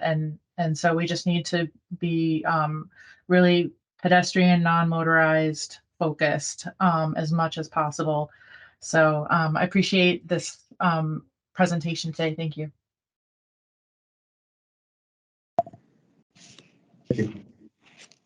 Cheryl Richardson, can we hear you yet?